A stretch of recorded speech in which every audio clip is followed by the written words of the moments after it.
ओम श्री गुरुवे नमः।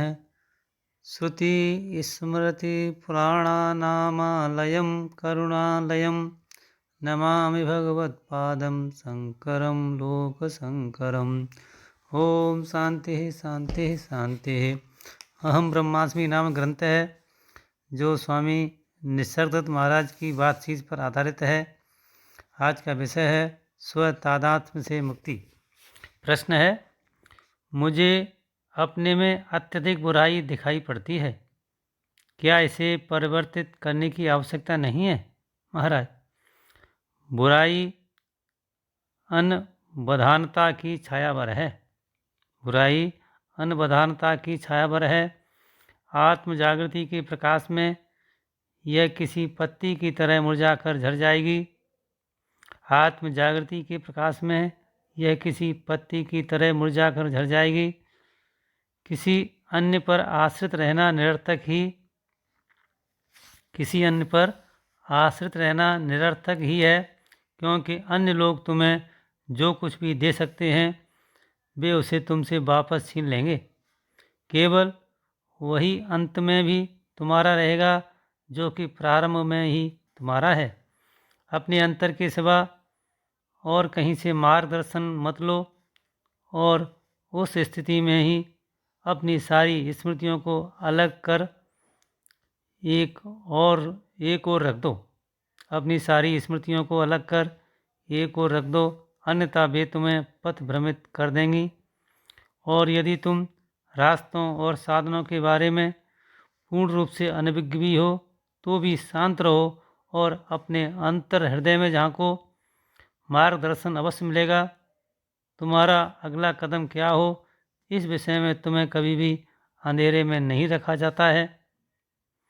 समस्या केवल तभी उत्पन्न होती है जब तुम उस निर्देश के अनुसार आगे बढ़ने से हिचकते हो।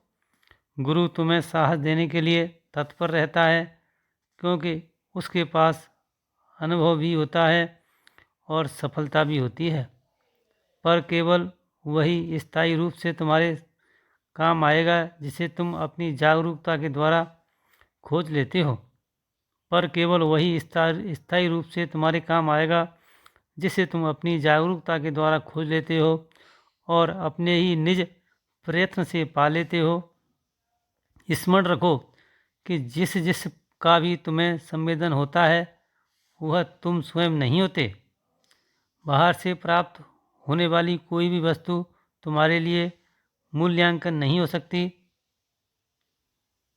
बाहर से प्राप्त होने वाली कोई वस्तु तुम्हारे लिए मूल्यवान नहीं हो सकती। बस तुम्हारी अपनी अनुभूतियाँ और समझ ही तुम्हारे लिए उपयोगी और ज्ञानप्रद होते हैं। पढ़े अथवा सुने हुए शब्द तुम्हारे मन में बस विभिन्न चित्र भर उत्पन्न करते हैं, पर तुम कोई मानसिक चित्र नहीं हो। तुम चित्र के आधार की तरह स्थित, उसके आधार में अवस्थित संवेदन तथा कर्म की मूल शक्ति हो। अगला प्रश्न, ऐसा लगता है कि आप मुझे अहंकारी हो जाने की सीमा तक स्वार्थी हो जाने की सलाह दे रहे हैं। क्या दूसरों के प्रति मुझे जो रुचि है, अपनी उस रुचि की भी मैं अपेक्षा कर दूं? महाराज, अन्यों में तुम्हारी रुचि होने का मूल कारण ही यही है कि तुम अहमवादी, स्वकेंद्रित और स्वयं के ढांचे में ढले हुए हो। तुम दूसरों को व्यक्तिभाव देते हुए उनमें रुचि नहीं रखते, वरन होता यह है कि जब तक वे तुम्हारी स्वयं अपने बारे में बनी धारणा को और अधिक समृद्ध या और भी अधिक महिमा मंडित करते रहते हैं, तभी तक उनमें तुम रुचिपूर्ण रहते हो। और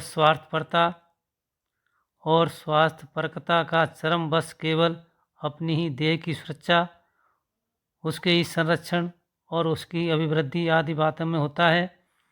देह से मेरा आशय है यह सब जो कि तुम्हारे नाम और रूप से संबंधित है, तुम्हारा परिवार, जाति, देश, कुल आदि। अपने नाम के रूप में लिप्त रहना ही स्वार्थपरता है। अपने नाम और रूप में लिप्त रहना ही स्वार्थपरता है। जो यह जानता है कि वह न तो देह है न मन, स्वार्थी नहीं हो सकता। जो यह जानता है कि वह न तो देह है न मन, स्वार्थी नहीं हो सकता, क्योंकि स्वार्थी हो सकने के लिए उसके पास कुछ भी नहीं होता। अथवा तुम यह भी कह सकते हो कि वह उससे मिलने वाले हर मनुष्य के हित में एक सा स्वार्थी होता है और प्रत्येक मनुष्य की भलाई ही उसकी दृष्टि में उसकी स्वयं की भलाई हुआ करती है।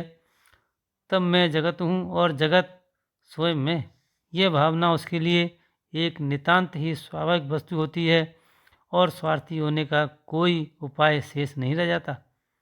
स्वार्थी होने का तात्पर्य है ईर्ष्यालु होना, व्यष्टि के पक्ष में समष्टि के विरुद्ध परिग्रह और संचय करना।